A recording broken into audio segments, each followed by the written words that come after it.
Everybody, today I'm going to speak about ghosts and hauntings.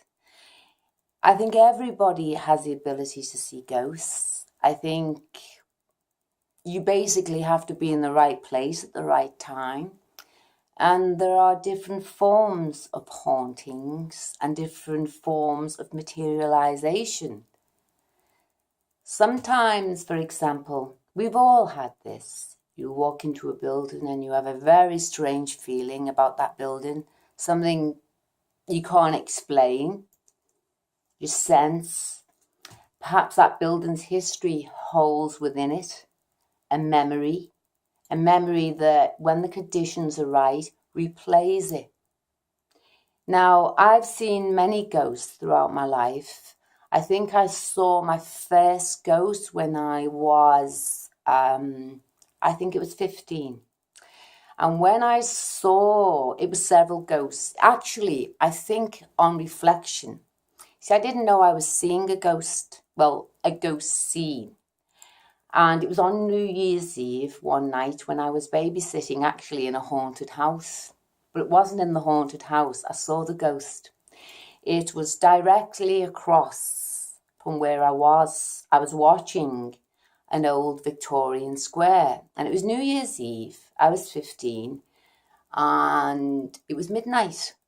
And I was watching these dancers. And they were in medieval costume, like jesters. And I could hear this music. Very, very strange medieval music. And they were all dancing, and the colours were red and yellow. And I thought it was an absolutely beautiful sight. And I could see the lamp light shining down on them. And I actually didn't think it was a ghost. It was a ghost, right? Because my friend lived in the square at the top. And I knew she'd gone to a fancy dress party that evening. And I presumed that this was them coming back from the party in fancy dress, which she often did bring friends back. I watched them for ages. But nobody came out of the house to let the new year in, which was very strange. And where we lived, it would have been the type of place where people would have come out to say, Happy New Year. And nobody came out. It was odd. And anyway, the next day, I never thought anything of it until the next day I went to my friend and I said, I seen you all dancing in the square last night in costume. It was great. She said, we didn't come back last night. We weren't here. We stayed in another part of town. And I said, but I seen you all dancing. No, it wasn't them at all. And it wasn't another fancy dress party. What I was actually witnessing was what I call a time capsule. That it was something from the past being replayed.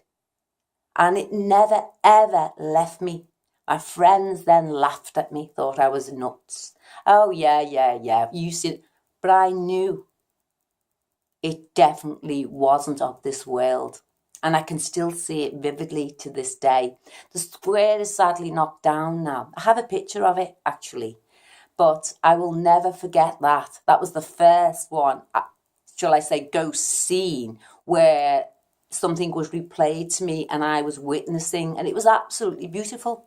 The music was otherworldly, but it was absolutely beautiful. Ghosts can materialize in many ways. Sometimes you'll see the full body. Sometimes they will speak. Sometimes they don't speak. Sometimes you'll only see the top half. It depends on how strong the spirit is that's going to manifest. I can speak of what I have experienced, and certain places, you know yourself, you've gone into somewhere and said there's a cold spot there. Right? Or this, and you'll find that something bad has happened or whatever, it will be explained to you. You'll sense it. Animals are a very good indicator of spiritual presence. Usually they will see, because animals see, and they're very, very sensitive to spirit. And not all spirits are, shall we say, very friendly. No, not always. All my ghosts, except the very first one I've just spoken of, I have seen in broad daylight in a crowded room. Where I live in Liverpool, one time, there's so many experiences. There's a very popular street, and the street is called Bowl Street. And I was walking up it, and it's a street where all the students walk up and down. There's all bars, cafes, funky shops. And the street completely changed into something from the 17th, 18th century. And I could see carts, men unloading horses, and it was freezing. And I could see the men with their clay pipes, the shops all changed around me. It just completely changed. And I'm not the first person to have seen this. There are other recordings of people seeing exactly the same thing. And it was absolutely amazing because I've got students coming towards me with headphones on and, mobile phones. Yet the whole street had completely changed into something out of the 18th century. And I could see these horses, I could see their breath, I could see the carts, I could see the men offloading, smell the tobacco. It was absolutely brilliant. It just happened one day. There are many parts in Liverpool and many cities have hauntings, right? And I'm quite sure you'll be surprised if you ask around how many people have actually seen a ghost. Sometimes the spirit is not at rest, or sometimes the energy is right for the spirits to manifest. And one incident happened with me. I was at a conference, and it was a conference to do with autism because of my children. And I was so keen to meet this Professor Temple Grandin and hear her speak. She'd come all the way from Texas. So I was with my friends, and we were absolutely buzzing, talking about, wow, the talk was amazing. The last thing on my mind was ghosts. Anyway, it came to lunchtime, and there was about 400 people. So we all got sent off to different parts of the campus. It was Edge Hill University, I remember it now. And the restaurant we were sent to was called the Sage Room. And as we walked in, it was chocker with people queuing for food. This gentleman walked straight up to me, grey hair, bright blue eyes, perfect manicured moustache, immaculate dress. He made a point of telling me that. And he went to me, I walk here. Yes, I do. And I was just taken aback because I'm in a room full of 400 people. And I said to my friend, I've got a man here, a ghost, and he's telling me he walks here and this is what he does. And my friend looked at me and she said, well, I've known you a long time. You're not mad. But I have got goosebumps with you saying that. Now, I wasn't interested in the ghost. I was interested in getting me dinner because I was hungry. Anyway, he was so clear. I could even see the tobacco on his moustache, which was intriguing. And he was at pains. He was so, to show me how immaculate dressed he was. And his eyes were piercing blue. Wow. Then as we got towards the end of the queue, which were much further down the restaurant by this time, on the wall, I could see all these pictures. And then the next thing, I seen lots more spirits running along the door. But they were all in costume, like they were doing theatre. And I could see them as well. But what I'm saying to you here is I didn't have ghost on my mind that day. I had Professor Temple Grandin and autism on my mind, not ghosts. So it can happen anywhere, anytime. You just have to be open. And for me, every time I've experienced things, it is when I've been least expecting it. Other times I've gone to view a house. I've walked in the house, walked up the stairs, went to walk in a bedroom and went, no. Remember a cottage many years ago we went to view, and as soon as I walked across one bedroom to the other, I felt a horrible presence. And I came down the stairs and I said to the lady, you do know this place is haunted? She said, no, it's not. I said, yes, it is, because I've just felt it upstairs. She said, oh, it's a good spirit. It wasn't. That's why she was selling the property. I walked into another house another time with my young son, who's autistic, and I knew something had happened in a bedroom, and even he did, and he can't speak. And I just said to him, come on, we've got to get out of here.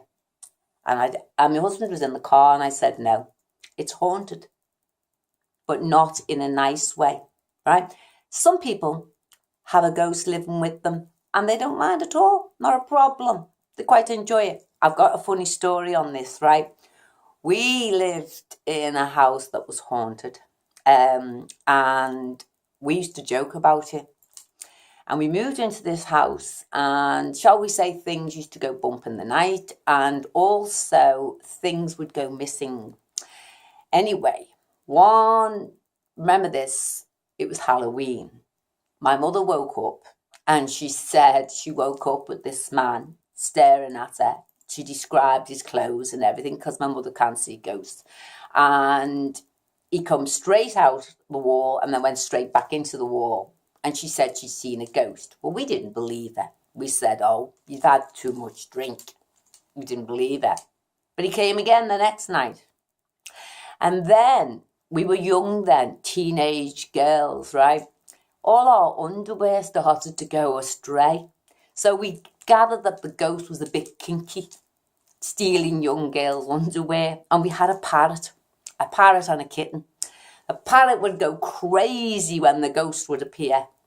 Crazy, and the cat's back would go up, right? So what we did is we got, I remember waking up and he was there. He was there. And you know that feeling where you can't speak and the hairs stand up on your head? I had that. I was in the house on my own, and it was dark, and the lights kept going off and on, off, on, off, on. And I knew he was right up against me. So I managed to say the Lord's Prayer and go in peace. And he went. However, what we did do, if you do think you have a haunting, we asked a local priest to come round, because my mum spoke to the lady who lived next door, and she told her what she'd seen. And the lady said that what you've described was the gentleman who lived there, and he'd been a postman. Basically, he'd just come back in visitation, curious about who was living in his house. Now, the house was blessed by the priest, and we was not seen anymore. But it was, we laughed about it, because all our underwear and items would go disappear. It was quite funny in a way, and my sister was more scared, but we just got used to it, although it was eerie. So that's a couple of experiences I've had. Another one, which was very, very good. When I say good, I think the energy was right in the room. Again, it took place with a rather famous history lecturer, friend of mine, who was giving us a class, and we were all sitting there, and we were enthralled as he was speaking, where we used to have this class. I won't mention his name because he may not want me to mention it, but I was sitting there, and as I'm sitting there, in strode 3 gentlemen in breeches, leather boots, tailcoats, red and green, with very large top hats, and they strode in ever so posh. The air they gave off, they strode in, looked at the tutor, listening to him, and I'm watching them, but they were ever so snooty. Condescending was the air they gave off, as if to say, who are you? Very important, these 3 spirits. And I'm looking at them, and I'm sitting in the history class, and I'm fascinated, but I can't say anything that I could see these people. Then in came more. But the other people that came in, there was a lady in a pale blue, like silk bonnet, in a big, like, crinoline dress, and she's watching. And then in came some children, and they're watching, but they seemed of the poorer classes. And I'm watching all this. And then at the end of the class, I told our tutor, I said, you know, as you were speaking, I think he was actually raising the energy without realising it. And they came in. It was absolutely fascinating. Really, really was. But I think he was a natural conduit without knowing it, because he's so passionate about his subject that it provided the right, shall we say, environment to see ghosts. Now, I'm only going to do this on 15 minutes because I've loads more ghost stories to talk about, and what to do if you are in the presence of an evil spirit or a spirit that's not at rest. So that's just a little snippet of some of the ghosts or apparitions, whichever you want to call them. Hope you've enjoyed that. I think I shall call this Tales of the Unexpected. Take care and thanks for watching. Any questions, message me. I'll do my best to answer them. And I hope you're finding these little snippets into the life of a medium and a witch. There's me. Now I'm getting old, when you can call me an old crone. I hope you're finding them useful, and I hope that they're opening doorways that you may want to walk down and explore further, or you're just listening and watching for general interest. If it's benefiting you, that's wonderful. And anybody else who wants to develop, it's for free. Take care. Bye for now.